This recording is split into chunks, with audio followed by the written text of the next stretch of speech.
everyone, welcome to Spurs News. We're going to start off with the headlines as usual. This is a game reaction and some of the gossips around the Spurs. The gossips are very short and quick. Let's spur our way to glory.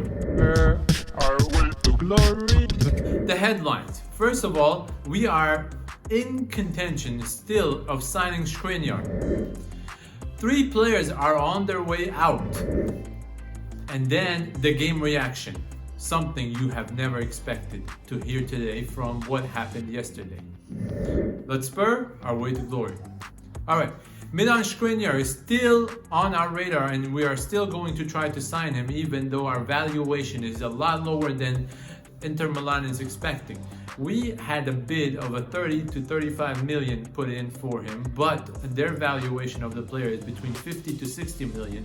As you know, Daniel Levy's trying to play smart and be cheap as usual and try to get a bargain. Now, even if we want to get him, according to reports, we don't have the money to do so. So the 3 players are going to be sacrificed or already sacrificed because they're not in Mourinho's plans, according to reports and gossips around the Spurs News. At the Spurs News, we agree that we need to get a defender because Dier is just a catastrophe in defense. I still don't understand why Mourinho is playing him.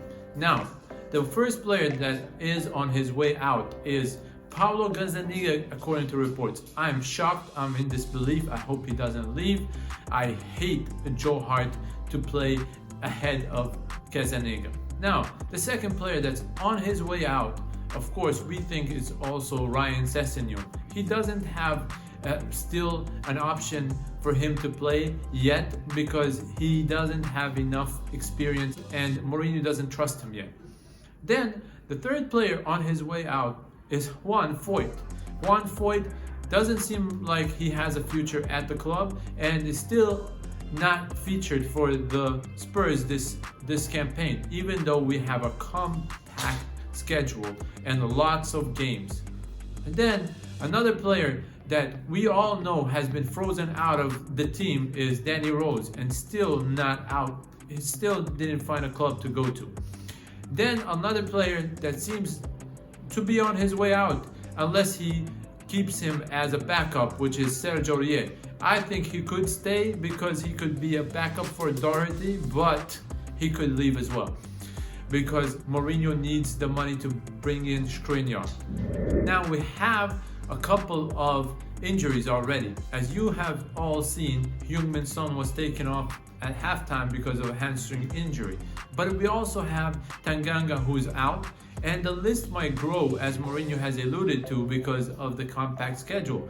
But what I don't understand, why Mourinho plays the same players back to back when he knows that they are prone to injury and he has such a big squad to rotate, and I think they could win any game, to be honest with you. Alright, now that's it for the Spurs News for today and gossips. We're gonna move on to the game reaction. I don't know what to do. Can you please put a dramatic music right here where I'm gonna be crying? I'm crying at how stupid we are. I mean, as a team, we played phenomenal, no questions asked. But individually, why didn't we take the opportunities that we had? I know their goalkeeper played a good game at Newcastle, but still, we had to convert one of these opportunities. We had to score one more goal at least to be in a comfort zone or comfort level. And I said it before the game. I said it many times at the Spurs News. We say that Dier is not a defender. I know he didn't realize that the ball hit him and blah, blah, blah. But why did he jump if he can't hit the ball? He missed the header. Every time he jumped for the ball, I don't get it. I don't understand what he's trying to do. I agree with Roy Keane. Why is his hand flying all over the place when he knows there is a rule about this new handball and I don't know what's going on and this and that.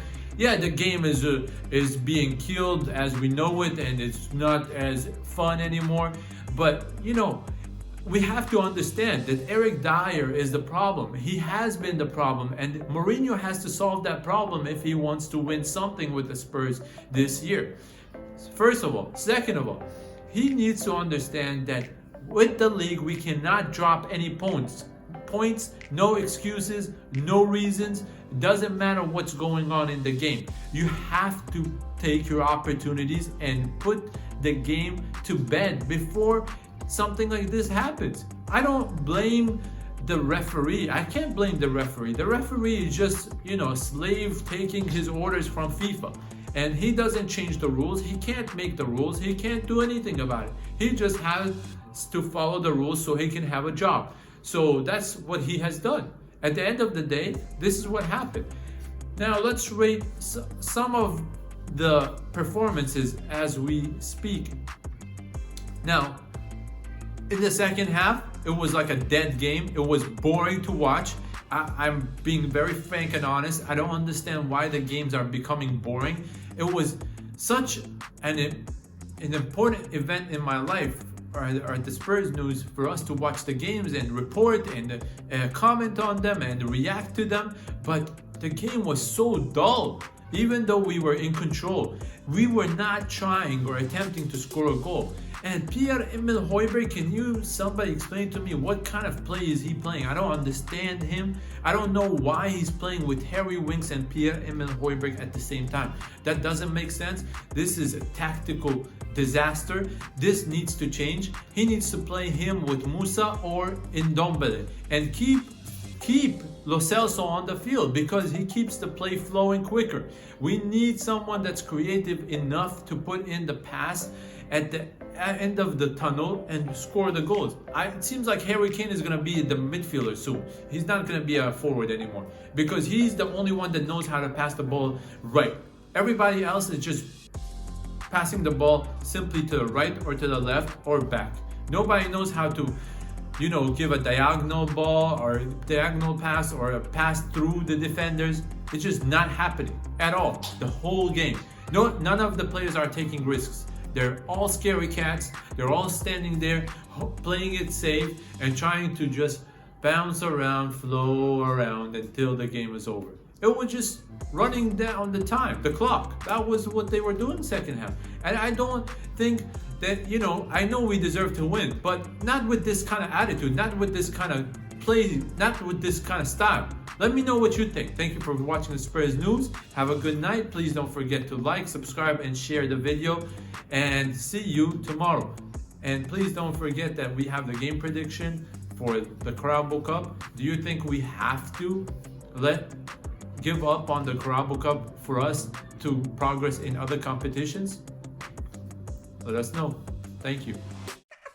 Spurs News, tracking down every detail. Transfer news, every gossip, every finished move. Game predictions, analyzing and giving Wafa scores. lineup predictions, Figuring out what's Mourinho's next move.